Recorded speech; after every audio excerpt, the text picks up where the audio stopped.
The ocean is a vast, glittering expanse, teeming with life, yet beneath its shimmering surface, an eternal war rages. In these waters, there is no safe place. If you're not the hunter, you're the hunted. And for one of the ocean's most unique creatures, survival means defying the very laws of nature. This is the story of the flying fish, a species so desperate to escape death that it has evolved the ability to take flight. But here's the twist. The sky is just as deadly as the sea. Below, the dorado, one of the fastest predators in the ocean, waits with razor-sharp precision, tracking every movement. Above, the frigatebird, a master aerial hunter, soars with an unblinking gaze, ready to snatch its next meal mid-flight. The flying fish must navigate a deadly choice: stay in the water and face certain doom, or take to the air and risk the claws of the sky. It's a high-speed battle of strategy, instinct, and survival, where every split-second decision determines life or death. Beneath the waves, the dorado glides effortlessly. Its body, sleek and built for speed, shimmers with golden hues, making it one of the most striking hunters of the deep. But don't let its beauty fool you. This predator is ruthless. It moves like a torpedo, capable of reaching speeds of nearly 50 miles per hour, 80 kilometers per hour. Its eyes, specially adapted for tracking movement in the shifting waters, scan the schools of fish, looking for the weak, the slow, or the unaware. And then, it strikes. In a heartbeat, a school of flying fish explodes into a frenzy, scattering in every direction. But unlike other fish, they have a secret weapon, one that no other prey in the ocean possesses.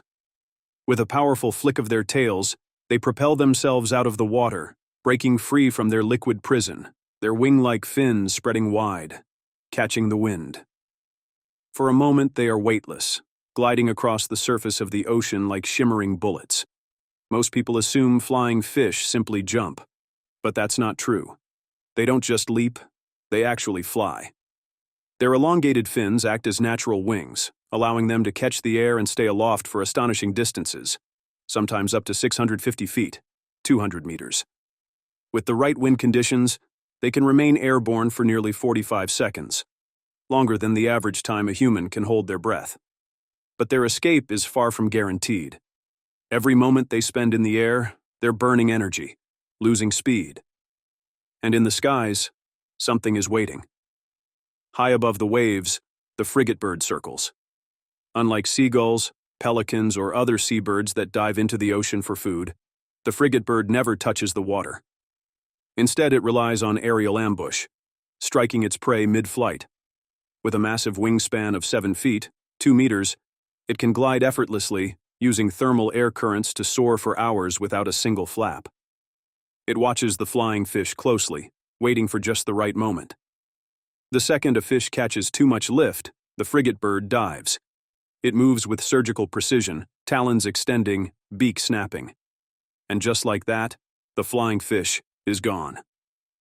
Snatched right out of the air, before it ever had the chance to reach safety. For the flying fish, this is the ultimate dilemma. Fly too high, and the birds will catch them. Fly too low, and they'll fall back into the mouth of the waiting dorado. It's a deadly balance. One mistake, one miscalculation, and it's over. But these fish are not defenseless. Over millions of years, they have developed extraordinary tactics to outmaneuver both sky and sea predators. Some will use the wave skimming technique, staying just inches above the water's surface, barely brushing the tops of the waves. This makes them harder to grab mid-air while also allowing them to dive instantly if a bird gets too close. Others have learned how to adjust their direction in mid-flight, angling their fins to change course in an instant, dodging an attack in the final second. Some even use a second burst of power, flicking their tails while still in the air to regain altitude, buying them a few more critical seconds. But even these adaptations don't guarantee survival. The ocean's predators are relentless, constantly evolving new ways to outsmart their prey. And the dorado, the relentless hunter of the deep, has its own strategies. It doesn't just rely on speed, it anticipates the flying fish's moves. By watching where the fish are likely to land, the dorado can position itself in advance, timing its strike to perfection. The moment the exhausted fish hits the water, the dorado is already there, jaws wide open. In this high-stakes game, there are no second chances. But the survival of flying fish isn't just about individual battles. It's about the evolution of an entire species. Why did they develop this incredible ability in the first place? Scientists believe that millions of years ago, early ancestors of flying fish were simply fast swimmers trying to evade predators. Over time, some developed stronger tails, allowing them to jump higher.